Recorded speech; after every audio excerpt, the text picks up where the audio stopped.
Dun, dun, dun, dun, dun, dun, dun, dun, dun, yes.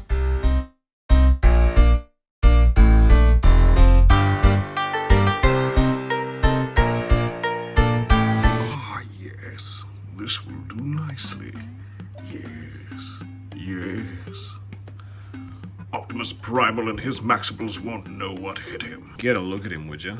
Is this not an incredible hunk of 90s nostalgia right here? Yes. Almost as 90s as the 7-Up guy.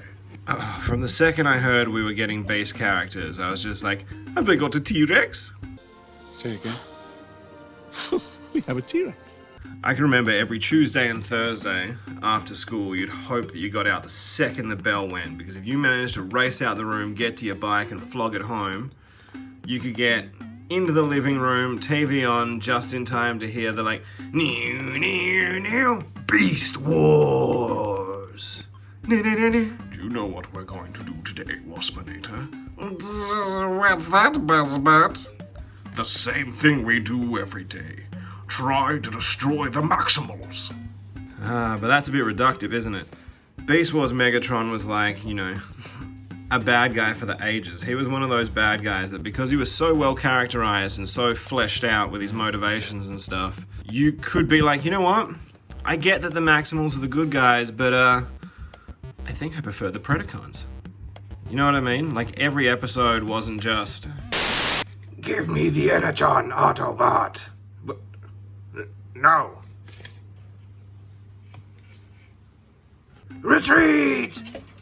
He just looks good. Like that mug is throwing off some tremendous shapes. And I'm really excited for that production variant that we saw. I imagine that'll come out on T-Rex. Or even more exciting, the rumored Jurassic Park version. God, I hope it comes with a hound done up like one of the JP Jeeps. That would just be the bee's knees. There are so many little nods to the original design, like with the sort of teeth shape here. I do like how they've made them a little sharper. So it's more of like an overtly like toothy countenance than what was necessarily in the cartoon. His shoulder pads are made out of Dino stuff like they are in sort of the original. That's not super like the show. It's kind of a pretty good blend of like toy homage bitties and like show bits in a way that sort of makes it all its own, which I'm completely okay with. Especially when you'd have to assume that, like, you know, the toy models are the same as the animation models, so I don't know what capacity he's going to show up in Kingdom, if at all, but, you know, at least we'll potentially see an on-screen representation of this particular figure, which would be nifty.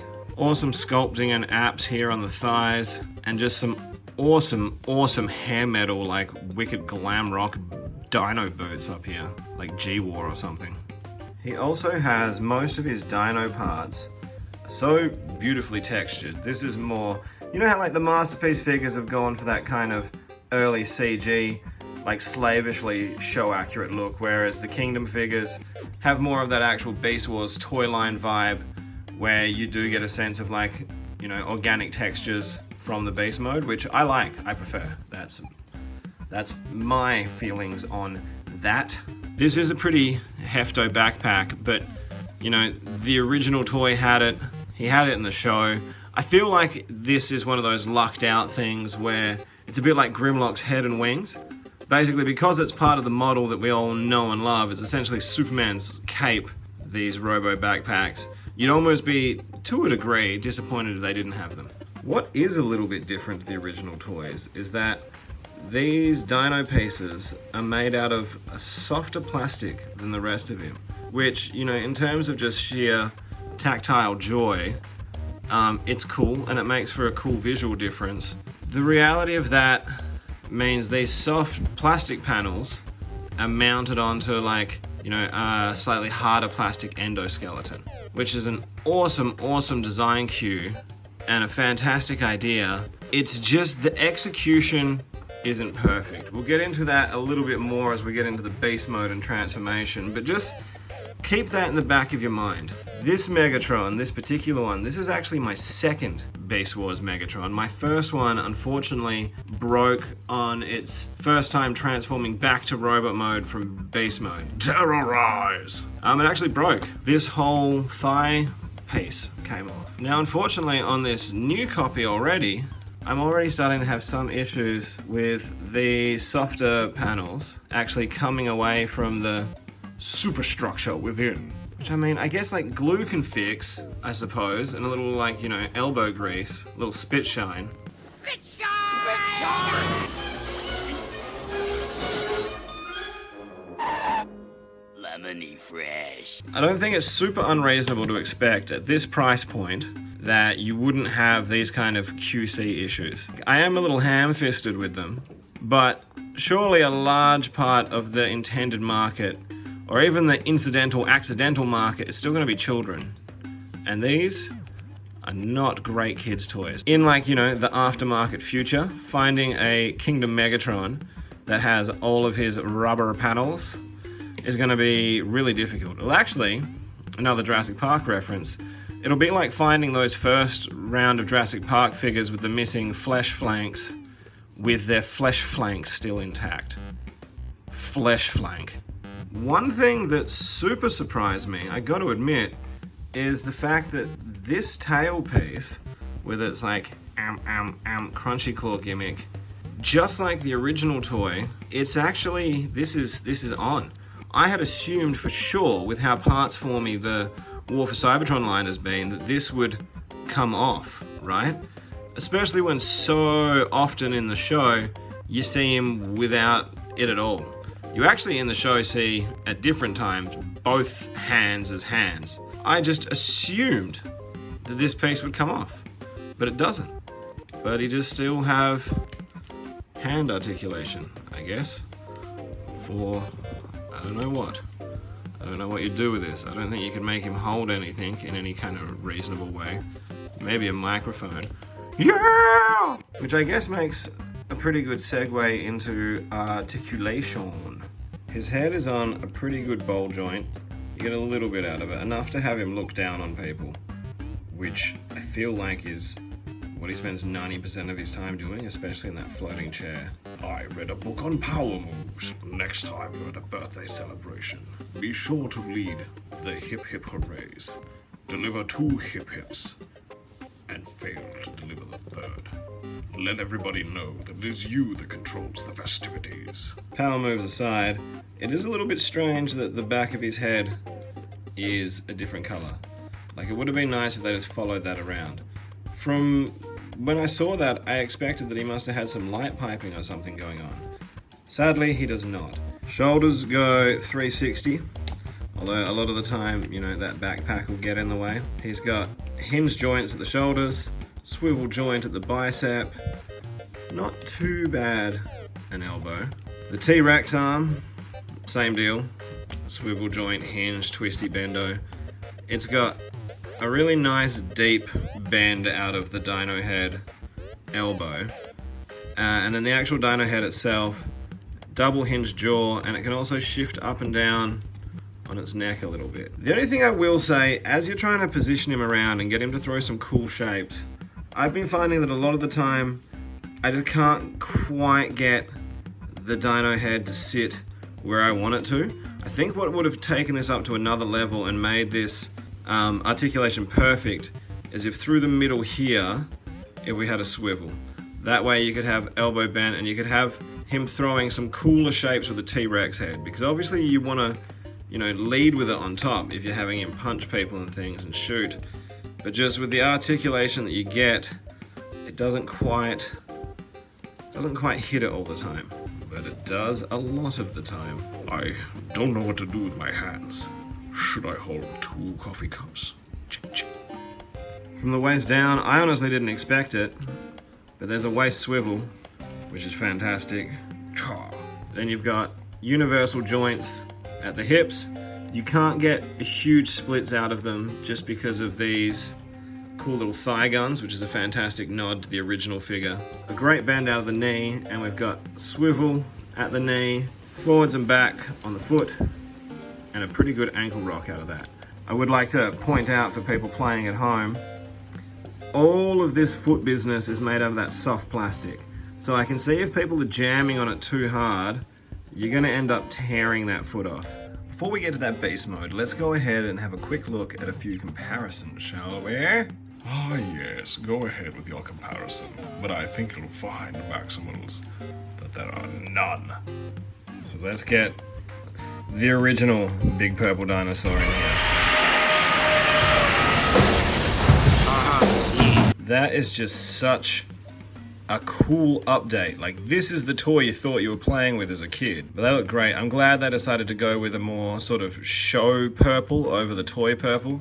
This one's just a little bit washed out. I'm also grateful for the extra paint decos. I think it might have popped just that little bit more if the chest had been black and the backing to those thighs was black. Just, I don't know, maybe a little bit. Who's to say? I do wish I'd gotten that pack that came out with the, I think it was the 10th anniversary, where they got the original figures and gave them more show-accurate decos and some minor retools. I think it was just heads. This is not the first time that they have attempted to update our beloved Predacon leader.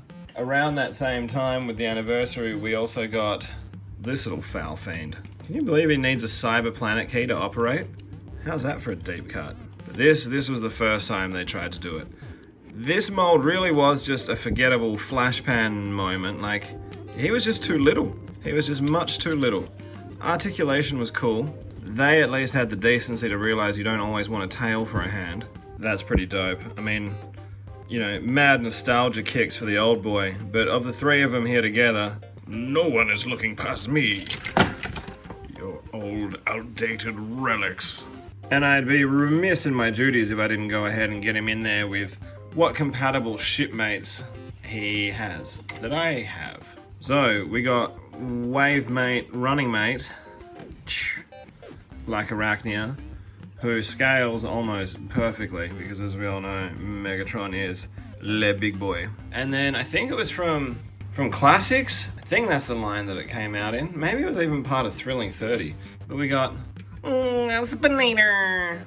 Now I know he has, well, I don't know, but we've heard, it has been rumored and suggested that we're getting a new Waspinator with Kingdom. But having a look at these guys together, and, you know, just taking a quick second to have a look at this guy in particular, it's honestly hard for me to imagine a better update to this figure than the one we currently have. As awesome as this figure is, you need to take some real care when you are transforming this bad boy into his Tyrant Lizard King mode. Right, realistically, I'm quite glad that I'm capturing this for posterity's sake. It'll potentially be the last time I transform him because I'm genuinely afraid of breaking him. So unfortunately, this isn't a great example of the toys in the franchise doing that thing that they're supposed to do. Alright, let's just get into it, and I'll point out some of the issues as we go along. Stretch it out, twist it around, grab this piece and flick that down where it'll tab on like that. Next are these side pieces, which is a good example of that endoskeleton with the softer skin on the outside. So fold those up very carefully because they're double mounted on squidgy panels. Then the end tail piece, give that a twist around so that, you know, the coloration all lines up. While you're here on front, untab those hip guns, bring them down. Again, be careful to grab it by the hard plastic. If you grab this by the outer coating, a couple of transformations, even one transformation if you're not careful, and that'll be that one done. Come around to the back, and you'll not be able to see it now, but deep inside there is a levered arm on a hinge. You want to flick that off, see they just connect there, and sort of get that out of your way for a minute. Right, with that kind of just hanging there, come back around this side, and you want to be careful here. I've seen a lot of like posts online and stuff where this creates some crazy stress marks. So, you know, watch yourself, or you're gonna have a bad time. Split this crotch plate, but this is a really tough joint. Yeah, tough joint. Same on this side. Can you see how it's kind of double hinged? So you kind of want to push it out. And, oh God, why'd that make that noise? See what I mean? It's scary. Push that out. And oh, you need to fold that in. Those hinges are really tight, which I guess is good for transformation and what have you, but it's one of those ones that I'm sure we're all familiar with where the maneuver makes you feel like you're about to break up. It's a tough one, but I find if you kind of put your finger in and kind of, lever it, then you can get the separation that you need for here. On the other side, fold that head in, which again, very crispy. And to know which way you got to twist him, you'll see there's this peg here that goes into like a little friction plug there. Come around, give Megs the twist, right, like that, and fold his body back upright, and then that clip that we talked about under there, you need to get this pelvis folded up to plug in. Flipped and twisted around, super force that clip in. So these pieces here are on springs, which makes more sense once he's in his final form. But if you want to fold them out and just use this sort of back of the neck piece to keep them out of the way for now. Right, then you can bring these pieces down around the body. The little divot there where this bottom piece can kind of sit, it never super does. So now that we've got one half in, bring this piece down and around, and you're just trying to get them all to clip together as best as you are able. Again, on mine, because of some issues I'm having with how he's held together with these sort of bullet pegs, mushroom pegs, I don't know what you'd even call them. Mine are already coming away after this is only his second time being transformed, and this is my second Megatron altogether, so I've been real careful. Now this is a part that I think is really quite exceptionally cool with this head. So you kind of push it back on the shoulder, and you're trying to just get it to sort of sit so that these like sculpt lines kind of match up. See how now with that head push back, we're kind of working with these spring-loaded plates so that as you move the head around, they kind of, very kind of, hold the shape of the neck so that you're not getting any big hollow bits and ugly bits and stuff. It's pretty neat. If we come around to the back, you've got these bits that need to hook over the end of this. You've got these two slots that correspond to these tabs, and that'll help hold the whole hip section in place. It kind of works best if you kind of push deep and try and get that hip piece to peg on first, which I think it has. Then if you fold up these thigh panels, you can go around and you can kind of just see on the inside if you've managed to nail that peg or not. Oh, this is the most stressful step because this is where mine died. This rocker here is just held in by this piece, which is a tiny pin into two kinds of soft plastic. So you need to be sure you want to keep a lot of sort of downward pressure and just take it nice and slow as you bring that around. In theory, and it's like, right, it's some really cool engineering, this will actually allow for a little bit of articulation in the legs once he's in dinosaur mode. But it is just a scary pace to deal with. So then these kind of fold over the top, and you can kind of use the T-Rex thigh piece to guide where it needs to sit. That is undeniably dope. So same deal again, get that leg down, slide that piece ever so carefully, collapse it over, and then just give it a wiggle until it's on. And there you have Megatron. Yes. It's just beautiful. Just on paper and like, you know, the hard copies or whatever, this all must have just worked swimmingly. Something's been lost in the production translation because it just, not enough of these panels sit flush enough to feel like this is the desired end result, you know what I mean? Like, look at that overhang over there, right? These won't sit flush under here, but the head articulation, the idea behind it, phenomenal. Even without using the bicep joint, if you wanted to, you can go up even further. That does ruin the illusion a little bit. You still get quite a lot out of it. From that shoulder hinge, right, we get a bit of rock there with the neck. Again, because of these spring-loaded pieces, as you move it out of place, it'll just come back into place, which is really, really nifty. And then you can obviously pivot that on the spot there, and that roughly sits inside that hollow there for some just great articulation. You can throw some really, really naturalistic dino shapes. So I think that just is some really, really clever designing to be able to have that more modern sort of aesthetic to your T-Rex shape and have it do all the things it needs to do. Genius.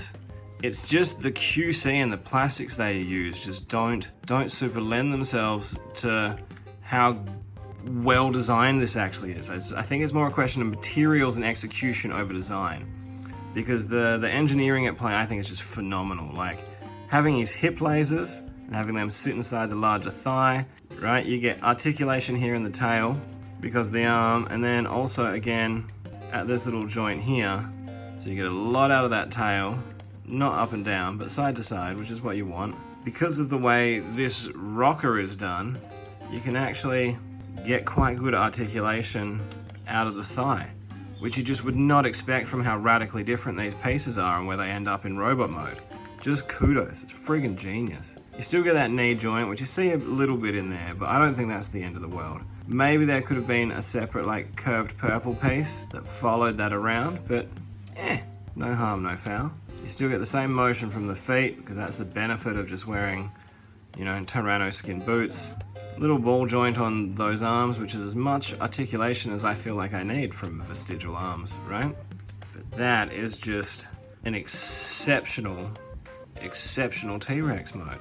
As much as I've talked about the issues with how this has come together, every repaint they do of this figure, I already intend on getting, because just having a few of these T-Rexes together will just be awesome. Just look at that looking around. Oh, man, Spielberg, eat your heart out. For a quick comparison, let's go ahead and slide in original T-Rex. What I really enjoyed about this transformation, which I hadn't fully appreciated until I was transforming this guy for the video, they follow a lot of the like real similar sort of design philosophy, just updated for a modern age, a beast age.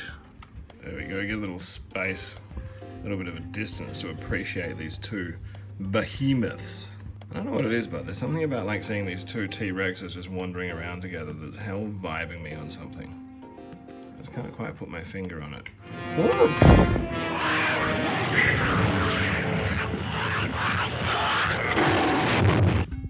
I guess the question still remains, is it worth picking up Beast Wars Megs?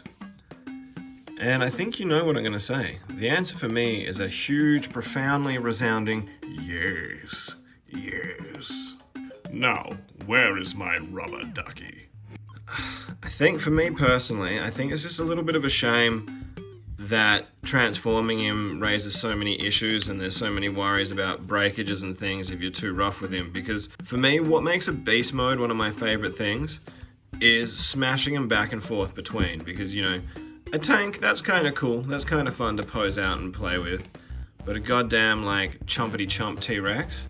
Why, that's just too awesome not to. Gorillas are pretty cool as well. It's not your time, Tribal. Ugh. You know what I mean? So in the hands of a collector, I think this will be fine. If, like, you were imagining, you know what, I loved Beast Wars as a kid, I'm gonna get this for my 10-year-old's birthday. They would want to be a very piano-fingered, like, kid, because the breakability is high with this one. He does get points for all the clever things that they were trying to do. Like, I do really like the softer rubber, like, endoskeleton thing. It's just, it needed to maybe be a slightly higher quality material, or just have a few more fail-safes in place so that, you know, just the act of playing with your figure doesn't make it rapidly deteriorate before your eyes. Issues aside, I do think he's my favorite figure from Kingdom so far. It's just so cool to finally have an updated version. You know what I mean? When it comes to Beast Wars characters, it's not super like other characters. Like, you know, if you don't like Earthrise Prowl or couldn't get it, then you've still got, you know, Siege Prowl. Or Cyberverse Prowl can sometimes stand in, a deluxe one maybe. Or even going back, you've got your Generations Prowl that you might like to use in your prowl position. But if you wanted to have Beast Megs, you had no choices. Now, you have options. I grow tired of your pontificating. Video over.